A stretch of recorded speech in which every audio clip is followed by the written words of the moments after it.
इंद्र गुरवे नमः। जय शशिकांता, जय सरिता, जय अजय, जय मंजुला। गुरु कृपा से गुरु चरणों में रहकर मेरी अल्प बुद्धि जो भी कुछ स्वीकार कर पाई, कुछ आपके समक्ष रखने का प्रयास करो। अभी अभी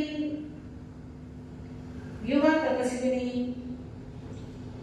साध्वी श्री जया ज्योति जी महाराज के मुखारबिंद से आप सुन रहे थे संग का प्रभाव,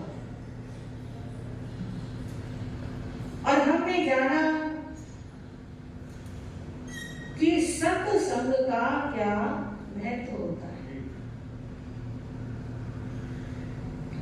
पिछले कुछ दिनों से अक्षय तृतीया के अवसर पर हम प्रभु श्री ऋषभ देव जी का चारित्र सुनने के माध्यम से प्रभु ऋषभ देव जी का संग कर रहे थे। हमने जाना किस प्रकार हम सब में से, यानी हमारे जैसी संसारी आत्माओं में से ही एक आत्मा कैसे कैसे ऊपर उठती है और कैसे आत्मा की शक्ति बढ़ती चली जाती है। शक्ति तो आत्मा में अनंत है, परंतु ये शक्तियां हमारी दबी हुई रहती हैं, छुपी हुई रहती हैं, प्रकट नहीं होती हैं। और जब समय आता है, उचित वातावरण मिलता है, या ये कह लो कि सत्संग मिलता है, तो वो शक्तियां प्रकट होनी शुरू हो जाती। प्रभु ऋषभ देव जी में ऐसी शक्ति आई, तीर्थंकर गोत्र का उपार्जन किया, तीन ज्ञान के साथ माता मरु देवी की कुक्षी से उत्पन्न हुए, संसार को जीवन का ज्ञान दिया और आध्यात्मिक साधना के लिए संयम लिया, और 400 दिन तक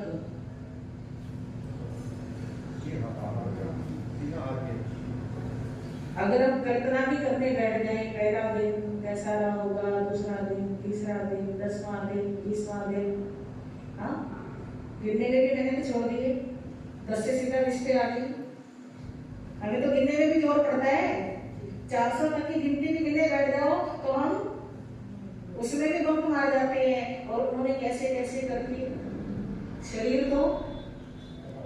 शरीर है ना, भूख तो भूख है, अच्छे को भी परेशान कर देती है, पर इतनी बड़ी भूख उन्होंने क्या कर ली, सहन कर ली। और पक्के कितने रहे, बात सिर्फ सहन करने की नहीं है, बात पक्के रहने की भी है। लोग इतना उनका सम्मान करते थे, उनके नाम से जान तक नहीं दे सकते। और ऐसा नहीं कि लोगों ने उनसे पूछा नहीं होगा कि आप बता दो आपको क्या चाहिए, हाँ जी, तो कुछ भी नहीं ले रहे हैं, कुछ भी नहीं ले रहे हैं, कहीं से भी नहीं ले रहे हैं। राजमहलों में भी जाते हैं, सेठों में भी जाते हैं, साधारण घरों में भी जाते हैं, कहीं से भी कुछ नहीं ले रहे। तो हम भी पूछ रहे आप बता दो क्या चाहिए, बहुत पूछा होगा लोगों ने, और दृढ़ता देखो कैसी गजब की, कि मौन खोला नहीं और किसी को बताया नहीं कि मुझे ये चाहिए। इस दृढ़ता के कारण उनका सम्मान है। हमारी कहाँ दृढ़ता है, हम तो दृढ़ता के नाम पर जीरो है। तो 400 दिन की तपस्या का कैसे पारना हुआ, जब आपने सारा सुना, नाटिका के माध्यम से देखा। जिस समय श्रेयांश कुमार ने, ये श्रेयांश कुमार भी कोई छोटी मोटी हस्ती नहीं थे। पिछले जन्मों में आपने सुना है ना, कई जन्मों से उनके साथ थे और कई जन्मों से साधना कर रहे थे, साधक आत्मा। और उस पिछले जन्मों की साधना के कारण ही उनको ये सौभाग्य मिला कि वो तीर्थंकर को ऐसे थोड़ी सौभाग्य मिल जाता है। बहुत बड़े पुण्य थे। भरत चक्रवर्ती को जाके स्मरण ज्ञान नहीं हुआ और श्रेयांश जी को जाके स्मरण ज्ञान हुआ।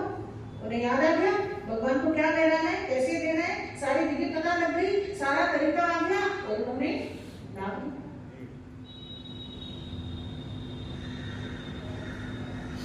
प्रथम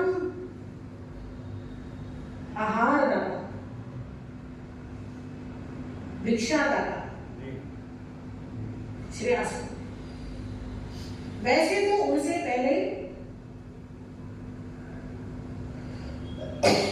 दान हो चुका था, कौन सा? उनसे पहले भी दान दे चुके थे। कौन दे चुके थे? वर्षिदा। मतलब देना तो भगवान ऋषभदेव जी ने सिखाया, पर साधु को क्या देना, ये प्रथम श्रेयांश ने।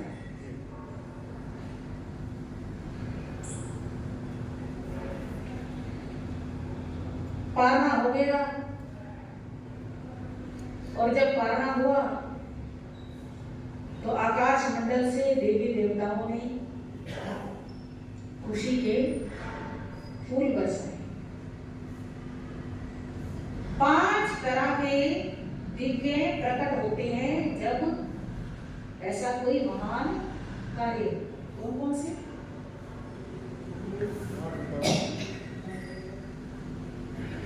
स्वर्ण मुद्राओं की वर्षा होती है और हाँ जी वस्त्रों की वर्षा होती है। गंध उदक, गंधोदक बोलते हैं, सुगंधित जल की वर्षा होती है। आकाश में देवी देवता अहोदानम अहोदानम की ध्वनि करते हैं और देव दुंदुभियां बजाते हैं। ये 5 दिव्य प्रकट होते हैं। पुष्प दृष्टि उनके समोसरण में होती है, जहां उनके 8 प्रातिहार्य होते हैं वहां पुष्प दृष्टि।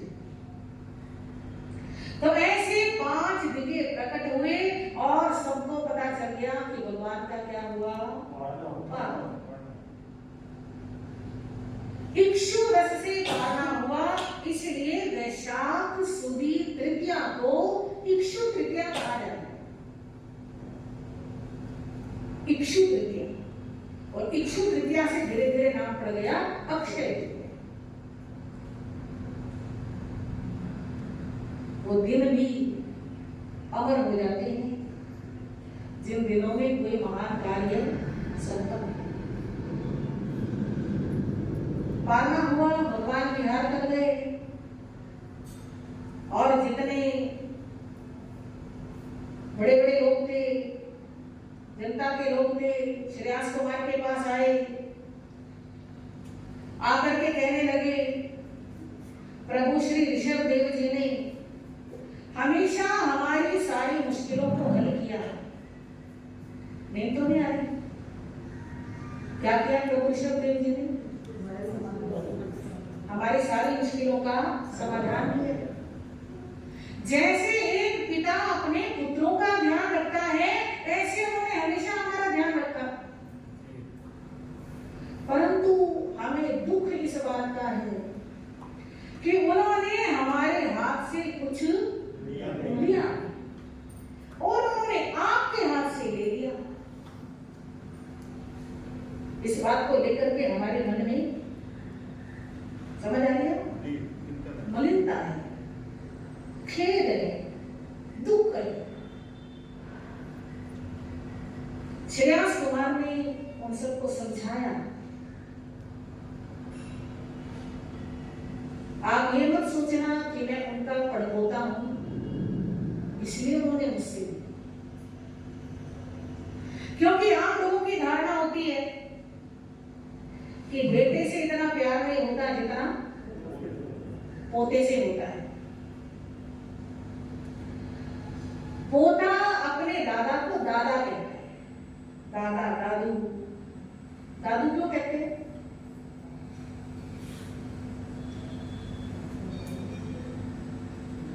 क्योंकि दादू देते रहते हैं,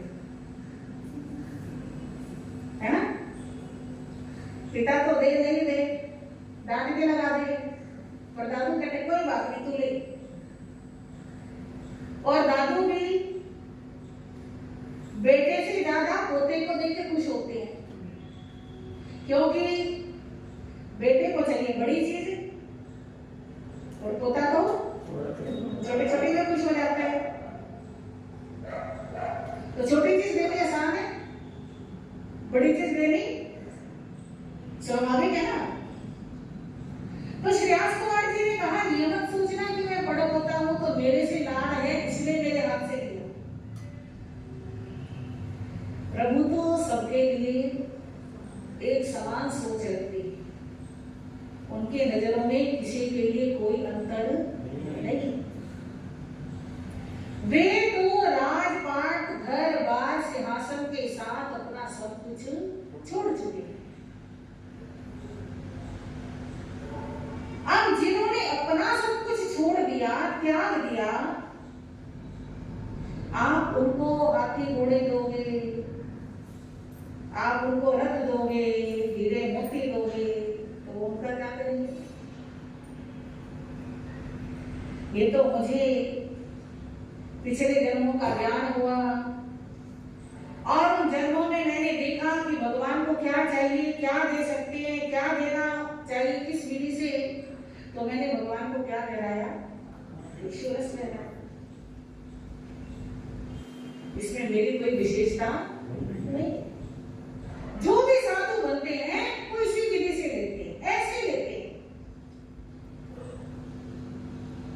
अब लोगों को थोड़ी संतुष्टि, ठीक, अब लोगों को पता चल गया कि अगर इस विधि से हम देंगे तो भगवान हमारे से भी लेंगे। अब पता चल गया तो लोग उसी विधि से दिलाने भी लगे, भगवान लेने भी लगे और धीरे धीरे समय व्यतीत होने लगा। भगवान हमेशा जंगलों में वास करते हैं, शमशान में वास करते हैं, कई सूने खंडहरों में रहते हैं, पहाड़ों के ऊपर रहते हैं, गिरी कंदराओं में रहते हैं। और जब भिक्षा की आवश्यकता होती है, जब भोजन की शरीर को जरूरत होती है, तब वो भिक्षा के लिए आते हैं और जहां से निर्दोष मिलता है लिया और फिर वापस एकांत में अपना ध्यान करते हैं, साधना करते हैं। तीर्थंकर भगवान हर समय ध्यान में लीन रहते हैं। साधुओं के लिए भगवान ने समाचारी बताई कि साधु क्या करें? पहले पहरे में स्वाध्याय करें, दूसरे में ध्यान करें, तीसरे में दिन के समय में भोजरी और रात्रि के समय में विश्राम, शरीर को विश्राम, और चौथे पैर में फिर स्वाध्याय करें। तो ये स्वाध्याय का नियम हमारे लिए, हम आगम पढ़ते हैं, हम शास्त्र पढ़ते हैं, भगवान की वाणी पढ़ते हैं, परंतु भगवान को आगम पढ़ने की जरूरत नहीं है। इसलिए वो हर समय क्या करते हैं? ध्यान। तो एकांत शांत स्थान पर प्रभु अपने ध्यान में लीन रहते हैं और ध्यान करते करते करते करते ध्यान का अभ्यास करते करते उनके कितने जन्मों जन्मों के कर्म कर्मों की निर्जरा हो रही। 1000 साल तक वे छदमस्त रहे। 1000 साल में से 1 साल तो ये वाला पहला साल तो जिसमें वो लगातार उपवास में रहे, तपस्या में रहे। उसके बाद 999 साल ऐसे विचरण करते। चातुर्मास के समय एक जगह रुक जाते और शेष 8 महीने वो विचरण करते, परंतु अपनी मौन साधना कभी भंग नहीं करते। इधर उनकी साधना चल रही है, दिन पर दिन, महीनों पर महीने, साल पर साल बीत रहे हैं। ये अपनी विरक्ति को बढ़ाते जा रहे हैं और उधर महलों में उनकी माता मर गई। वो तो इंतजार कर रहे हैं, बेटा आज भी नहीं आया, शाम तक आ जाएगा, शाम को भी नहीं आएगा, कल आ जाएगा, कल भी नहीं आएगा। ऐसे कितनी दूर चला गया, कहाँ चला गया। भरत आते हैं रोज दादी को प्रणाम करने के लिए। दादी पूछती है, पता तो कर ऋषभ कहाँ गया, क्या कर रहा है, उसे माँ की याद नहीं आती। भरत जी कहते हैं, दादी मेरे पिताजी तो जंगलों में निवास करते हैं, एकांत में रहते हैं, क्योंकि भरत अपने सुमट भेजता रहता था और वो पता करते रहते थे आज भगवान कहाँ है, आज कहाँ है, आज कहाँ है, रोज समाचार लेते रहते। वो पता रहता था कि भगवान किधर किधर विचरण कर। माँ वे तो ऐसे एकांत में अकेले खड़े रहते हैं, भोजन भी कई कई दिनों के बाद करते हैं और माँ को ये सुन के चिंता हो जाती है, बताओ क्या सूझी। अच्छे भले महल हैं, अच्छा भला राजपाट है, इतने सुंदर सुंदर वस्त्र हैं, आभूषण है, भोजन है, सारे सुख के साधन हैं, छोड़ करके जंगलों में चले गए। भूखे रहते कितने कितने दिन तक। और जंगलों का जीवन कहना कितना आसान है। कभी कोई शेर आ जाए, कभी कोई चीता आ जाए, भालू आ जाए, कभी कोई सर्प काट ले, और मक्खी मच्छर बिच्छू, ये तो कितने जहरीले जीव जंतु तो आम ही विचरण करते हैं। पता नहीं काटते तो जरूर होंगे, कैसे सहन करता होगा। माँ है, माँ की ममता। किसी भी चीज को जब हम महसूस करते हैं ना, तो हम उस अनुभव के थोड़ा सा नजदीक पहुंच पाते हैं। अनुभव तो उसी को होता है जो उस परिस्थिति में होता है, समझ रहे हैं। जैसे भगवान जंगलों में ध्यान में खड़े हैं, तो उस ध्यान में जंगलों में खड़े होने का क्या अनुभव होता है उन्हीं को पता है। पर हम क्या कर सकते हैं, कल्पना के माध्यम से सोच सोच करके थोड़ी सी उस अनुभूति का, थोड़ी सी झलक का आइडिया लगा सकते। तो माँ आइडिया लगाती है, सोचती रहती है और आंखों से आंसू बहने लग जाते हैं।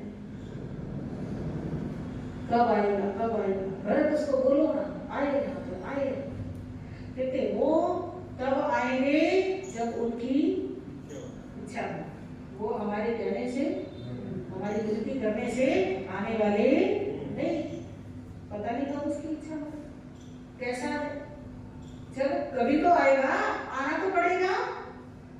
जब भी आएगा मैं उससे पूछूंगी, बेटा तेरे को माँ की याद नहीं आई, और मैं उसके हालचाल पूछूंगी, कैसे इतना समय बिताया, कैसे इतना भूखा रहा, सारी चीजें पूछूंगी, अच्छी तरह से अपना दुख सुनाऊंगी और उसका सुनूंगी। ये सोचते हैं ना सारे, मिलेंगे तो एक दूसरे का दर्द बांटेंगे, एक दूसरे से बातचीत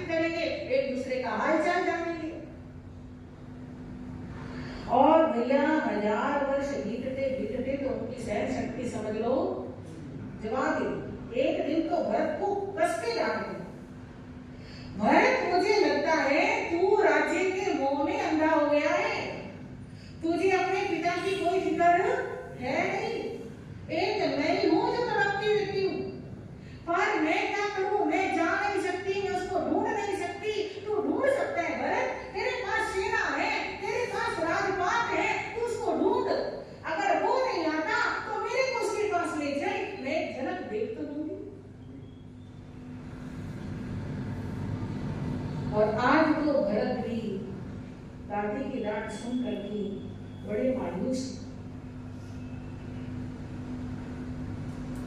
कहने लगे, दादी अब तो मैं पक्का कुछ ना कुछ बंदोबस्त करूंगा। आश्वासन दिया, वहां से बाहर निकले, अपने राज दरबार में आए, सिंहासन पे बैठे, मन कुछ उदास है। वो एक कहावत है ना कि जब सूरज गर्मी करे तब बरसन की आस, सुनिए आपने? जब सूरज गर्मी यानी जब गर्मी बहुत ज्यादा बढ़ जाती है तो समझ लो बरसने की आस हो जाती है, अब तो बारिश आएगी। ऐसे ही जब दुख हद से ज्यादा बढ़ जाता है तो समझ लो कुछ अच्छी उम्मीद है। आज भरत की बहुत परेशानी और आज भी शुभ सूचना आ गई। एक साथ 3 समाचार। भगवान ऋषभ देव जी को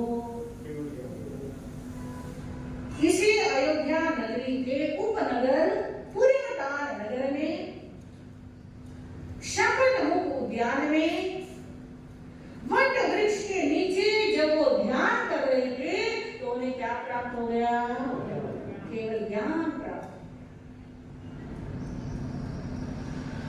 दूसरा समाचार मिला, आज आपकी आयुधशाला में चक्र रत्न प्रकट हो गए। चक्र रत्न प्रकट होने की ये सूचना होती है कि अब आप चक्रवर्ती बनने के लिए या दिग्विजय के लिए प्रस्थान का समय आ गया है। अब आपकी चक्रवर्ती की गद्दी पक्की। तीसरा समाचार मिला कि आपकी महारानी ने पुत्र रतन को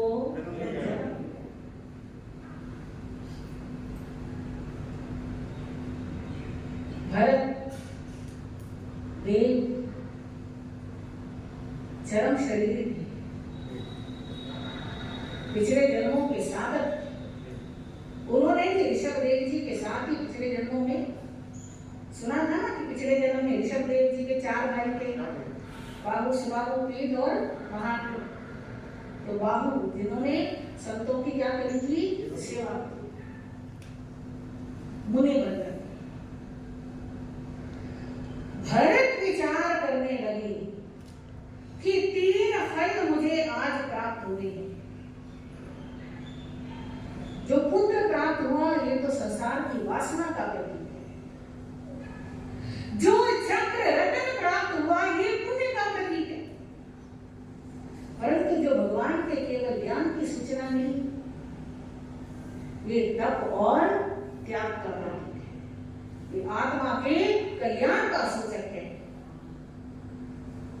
संसार की चीजें तो यही कहेंगे, चक्रवर्ती बन गया तो भी छूटना है, पिता बन गया तो भी सब हो पाया है। पर असली चीज जो है वो भगवान की वाणी है, भगवान का ज्ञान है। और मन में सोच लिया पहले मुझे भगवान के केवल ज्ञान का क्या मनाना है? महोत्सव मनाना। फटाफट दादी के पास पहुंची, चलो वहां जल्दी से हाथी पे सवार हो जाओ और तुम्हें तुम्हारे पुत्र के पास लेकर जाओ। और पूरे नगर में सूचना करा दी, पूरे परिवार के अंदर, बहुत लंबा चौड़ा परिवार, सब तरफ सूचना करा दी। चलो सबने मिलकर चलना है कहाँ? पुरीमताल नगर के बाहर शकटमुख उद्यान में चलना है, वहां भगवान की पहली देशना हो।